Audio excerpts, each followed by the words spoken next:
Hello, everyone. This is Sterling Davis with the Indy Investor Pod. I'm so happy to be here this morning. We have Nancy Holland with Home Now Indy with us. Hello, Nancy. Hi, Sterling. How are you? Oh, I'm great. I am great. Thanks so much for joining us this morning. Really excited to have you here. Nancy, me and we invited you to our Syria meeting, and it was fantastic. Tell us just a little bit about yourself as well as what you got going on with Home Now Indy.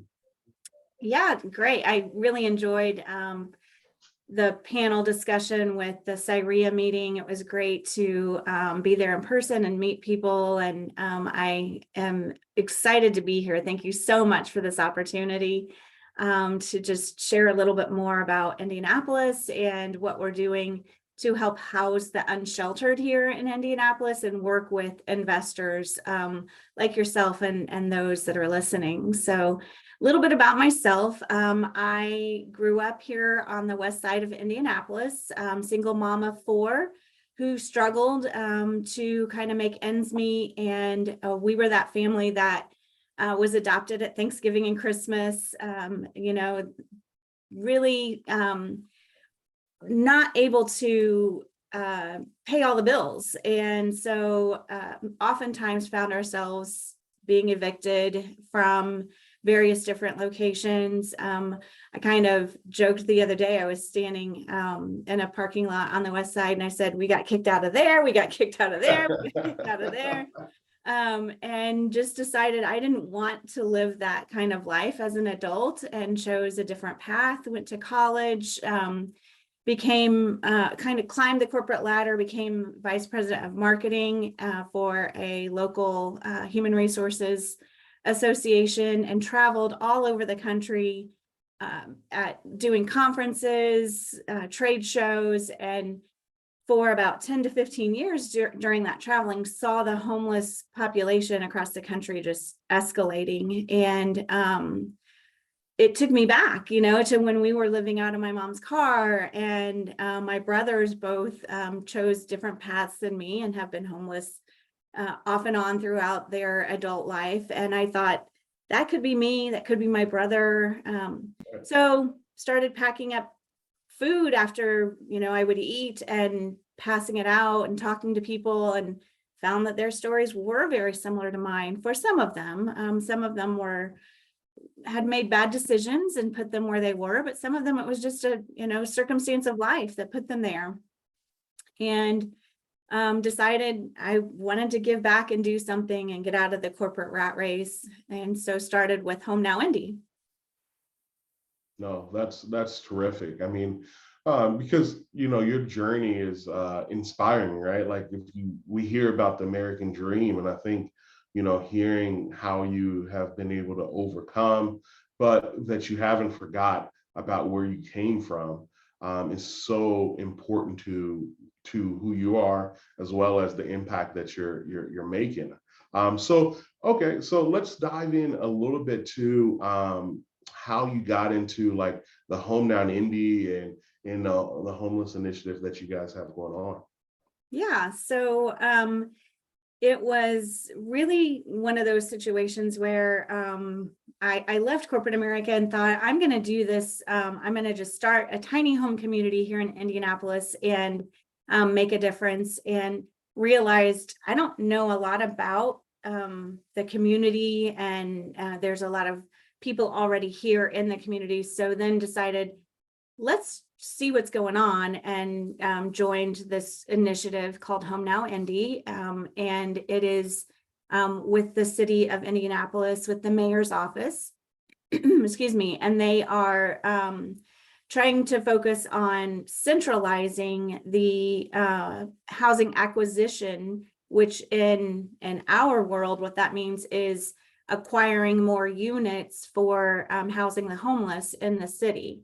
So I'm part of the housing acquisition team, and we work with individuals like yourself, investors. We have investors all over the country, North Carolina, Texas, California, Michigan, who are investing here in Indianapolis. And we work with them to help them navigate the subsidized housing process within Indianapolis. So I started in November of 2020. We have housed almost 400 individuals since then through that process. It's all government subsidized funding. So it's a steady rent payment every single month to our investors. And like I said, we're here to kind of hold the hand and walk them through that process and be that main contact to make sure that if there's a roadblock or an issue, they just call us and we answer our phone. No, that's awesome. Yeah, I mean, I think your program is a wonderful, and people that are investors that don't know, they should be engaged with you guys, because I mean, we've had situations where you have helped people that was nearing homelessness, and been able to help them. And so as an investor, to have resources like your program is monumental to ensure that profitability as well as the impact of our community. So kind of talk about like how's the relationship and how does it work with the Home Now Indy side and then the merchants kind of banking side? Yeah, sure. So my actual employer is Merchants Affordable Housing, and they are the nonprofit arm of Merchants Bank. And Merchants Bank actually is very involved in mortgages and loans and helping with, kind of build the community. So that's why they started Merchants Affordable Housing. Merchants Affordable Housing also owns a lot of apartment complexes that are creating more and really not only creating, but conserving the affordable housing that we have, because what we have seen is affordable housing is being converted and then turned into market rate, and it's taking away that affordable housing that we need in the city. So Merchants is conserving that, trying to bring up the quality of that. And so as my employer, I am connected to that, but then I work on this project with Home Now Indy. And really it's a nice combination because we are also able to provide a way to manage grants and help work with the different providers that have special programs. So for example, we're about to launch a press release just went out that we're working with Healthy Beginnings program, and it is young pregnant mothers who are in some form of housing instability. And so we are going to be working with them to help them find housing and looking for the subsidy piece to help make sure that their rent is paid. And that is going to launch probably in January of next year. So we're really excited about that program. We work with veterans, we work with families and individuals. So it's a broad stroke of those people that have housing instability and really working with service providers as well, and programming that is seeking to help these individuals get past whatever it was that put them in the circumstance that they were in. Yeah, no, this is awesome, right? Because IU, like the institution, posted an article that there's over 1,900 people right now that are homeless, and that's a 21% increase. This is 2021 when they released it. It was a 21% increase from the previous year. So there's a dire need that's kind of happening where people are affordable housing in itself is not becoming as affordable, right? We hear these stories and these articles that we hear. And so people might ask and say, as an investor, why should I care, right?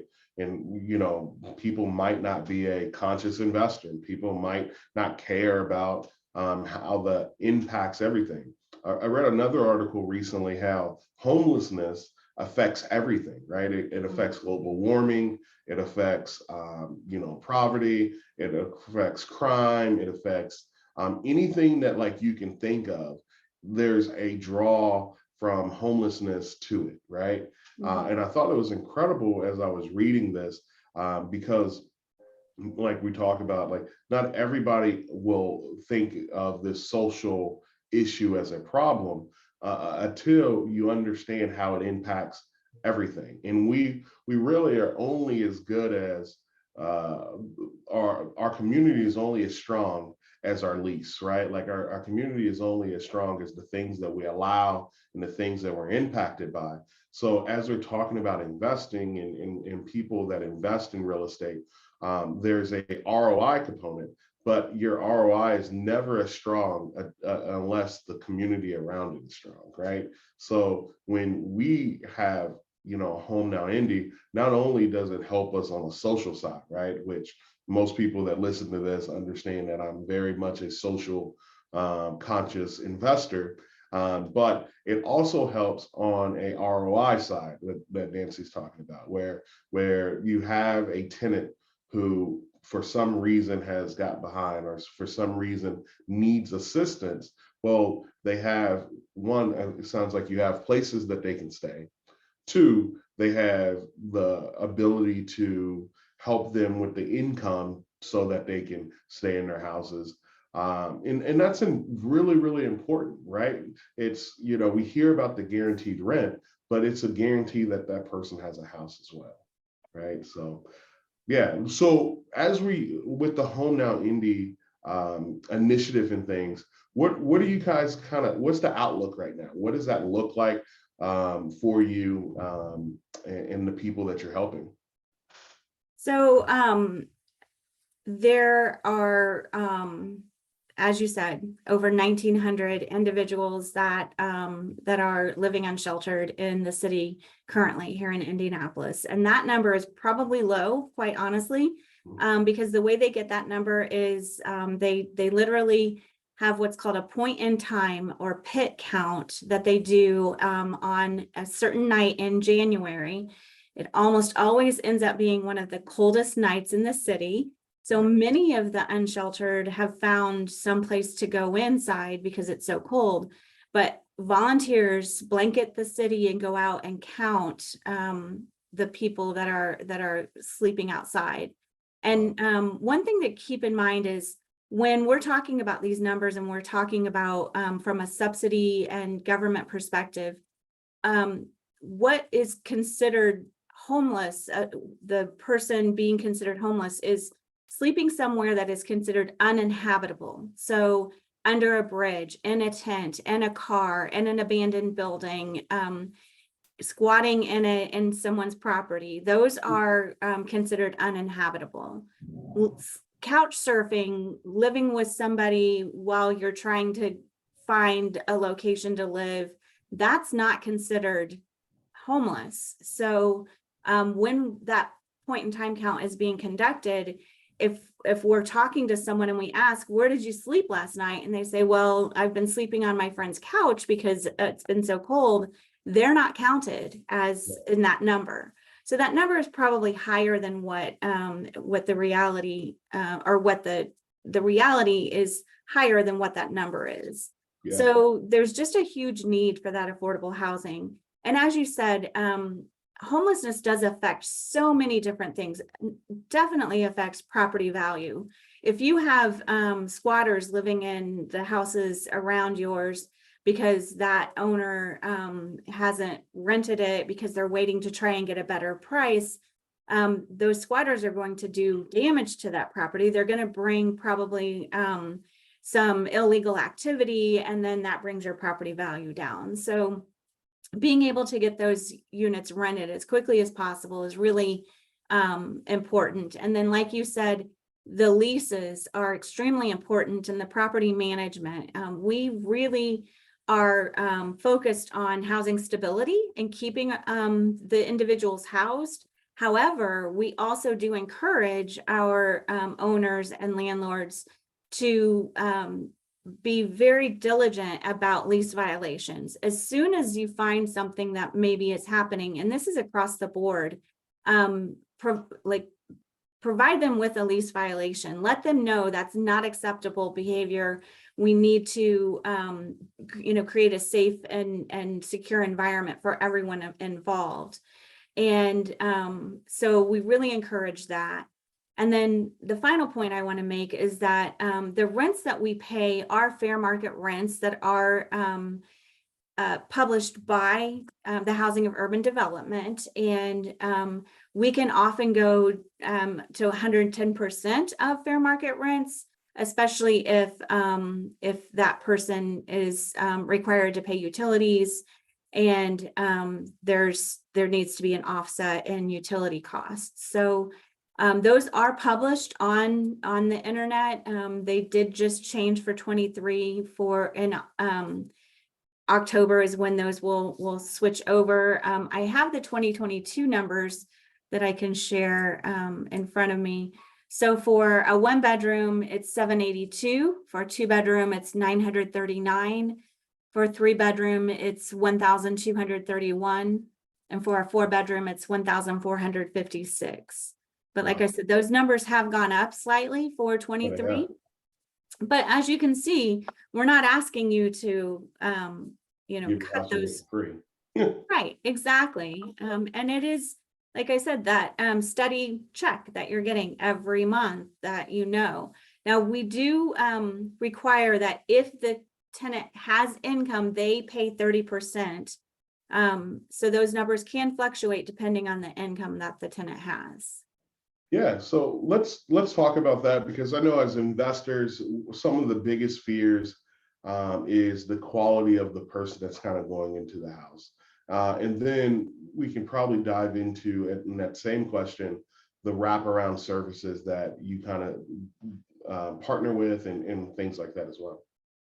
Yeah, so I used to own property myself, and I used to be a property manager at an apartment complex, and I know that it's a roll of the dice, right? No matter who you're renting to, they might look great on paper and they get in there and it's just not a good fit.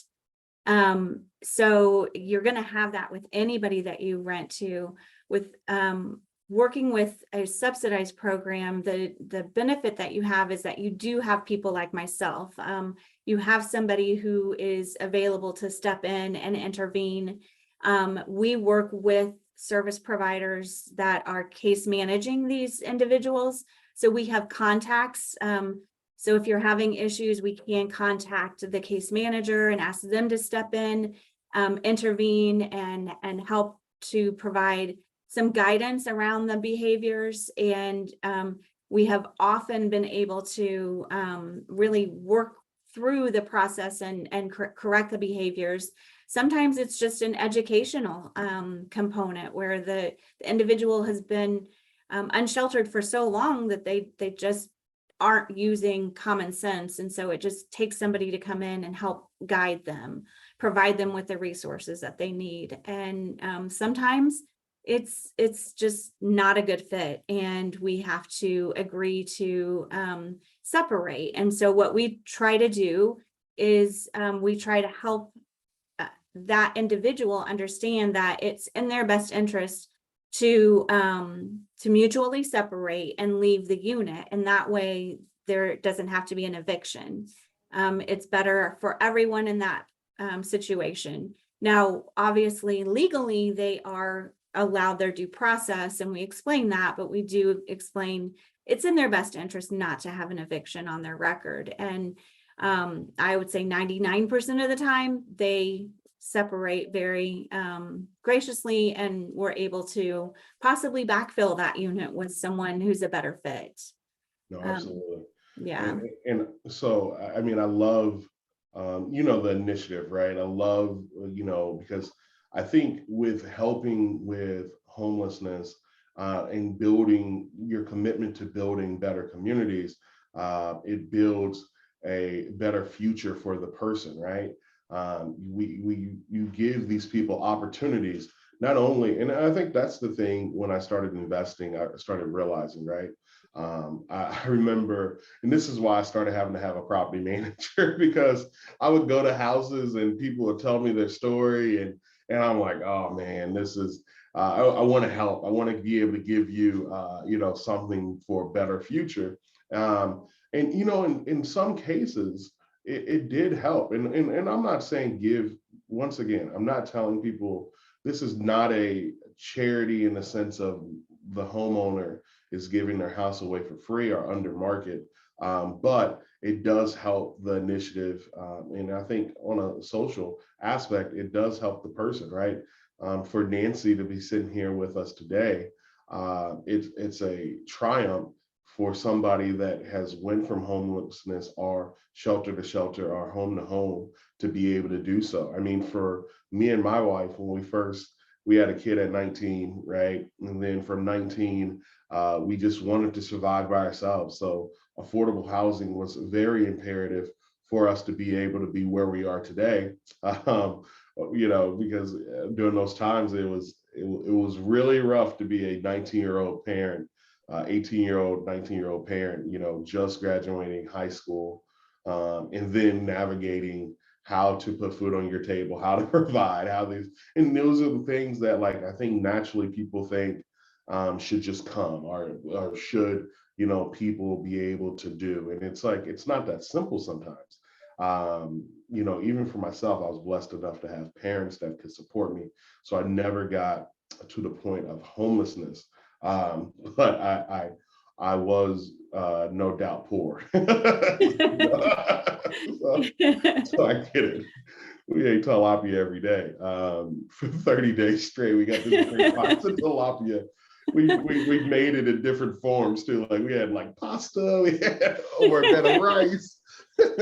Survival, right? It's like you learn how to survive, but that's, I think, sometimes what we don't really think about is that the unsheltered individuals have also learned how to survive. Their circumstances have put them on the streets, and it's a bad place to be. I go out and do street outreach as a volunteer, and have become very close friends with many of these individuals. And it's scary. It's a scary place to be, as you can imagine. And they actually do have PTSD from living on the streets. Their belongings get stolen. Their homes. I mean, they have homes. It's a shelter, and they get burned down. Like, people just come for whatever reason. You looked at me cross-eyed, and they'll just set it on fire while they're sleeping in it. So it's a scary place to be. And so they try to learn how to survive, and then doing that for even 6 months, and then taking that and putting you into someplace that's safe and secure. It takes a while to adjust and realize I'm safe now, and I don't have to be that person that I was on the streets. And that's what our service providers and case managers are there to do, is to help them with that transition. And yeah, honestly, I often say we all could be just a few bad circumstances away from being on the streets. I mean, we just don't know what tomorrow brings. And they're human beings, and they deserve that opportunity and that chance. And what they do with it is up to them, and we can't force that. But we have found that many times, when we give them that opportunity and we provide them with those resources, that they do flourish, and that it is a success story, and they are making better choices. And there are those that don't. And Right. like I said, we work on that. But one thing I do want to clarify, that I get the question quite often from investors, is we do not screen our clients. We operate on a housing first initiative, which basically means you are housed first, and you do not have any requirements to become housed. So if you have addictions, if you have anything, we're not requiring anything to become housed. So we don't screen our individuals. We leave that up to the property managers and the landlords and the investors, because that's your job, and that's your decision, what you want to screen for. We do provide extra incentives and extra risk mitigation, if you are willing to be flexible on your screening criteria. Obviously, you have to do that across the board for everyone within our program for fair housing, but it definitely is within fair housing. And so you decide what the tenant selection criteria is for your property. You screen those candidates. You decide whether you want to accept somebody who has any type of background, criminal or evictions or anything like that. Because we are subsidizing the rent, oftentimes our landlords will waive the financial types of criteria because they know we're their guarantor. So I just want to make that clear that and it's the lease between you and the tenant. We're not a part of that lease. We do have rental assistance payment contracts and that type of thing that we have saying we are going to pay the rent and this is how we pay it. And we do have ACH direct deposit. We try to make it as simple as possible, and that paperwork process is as easy and not cumbersome as we can. But I just wanted to make that clear because sometimes that is a question. Yeah, that's really good. I mean, because I think that process like that, and if you have any questions about the process to become an investor and things like that, Nancy will give that information because I think that is important. Before we kind of end, talk to us about what that ideal investor looks like, and for you and that partnership, what that looks like. Sure. Yeah. So, we typically are looking for studio or 1-bedroom apartments. With this new initiative that we have coming in January for young mothers, we will be looking for 2-bedroom units, and it can be anything from, efficiency, a double to, we have investors who have come in and converted some units to be smaller efficiency units. And it's just simply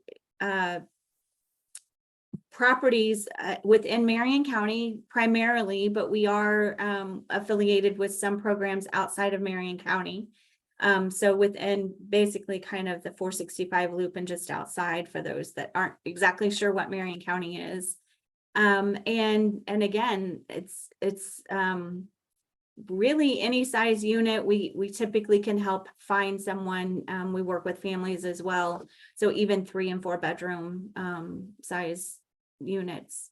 Yeah, I mean, I'll be honest, like everybody knows I own a property management company, and 1-bedroom, 1-bath can be really tricky to get people in when it comes down to traditional renters and things, because it's hard because a lot of people do have families and a lot of people, but teaming up with people like your organization and HVAF has kind of been a blessing to our property management company, because these 1-bedroom, 1-bath are not as sought after as people think, right? Like a lot of people don't want a 1-bathroom, 1-bath, but it kind of works as a win-win situation in these situations. Yeah, definitely. And we do have a really nice tool called Padmission that is kind of like a private Zillow where you can market your units. And that is available to all HVAF, the VA, the youth program, the Family Promise, and Firefly. All of the different organizations here in Indianapolis have access to Padmission. We don't provide access to the actual tenants, or the clients. It's the service providers and those who are helping to navigate them into housing. So it's a nice tool that our community is using, and our property managers are able to, it's super simple, plug and play, new technology to list your properties and market them and see what kind of interest that you get. So, yeah. Love that. Love that. So before we close out, give everybody where they can go get additional information and how they can contact you. Absolutely. So the best place to get additional information would be through, we're actually working on a new launch of the website. So we don't have that up and running quite yet, but we are working on it. So really just to email me and or call. My cell phone is 463-231-7750. And my email is Nancy, Nancy, at, this is a long one, merchantsaffordablehousing.org. Love it, love it. So, No, we really appreciate you coming here. Before you leave, give us like one advice when it comes to investors that you think they need to know? yeah, the one advice I would say is reach out, let's talk, explore it, try it out. You don't have to say, I'm going to rent all of my units, but try one and see how it goes. Give it a trial.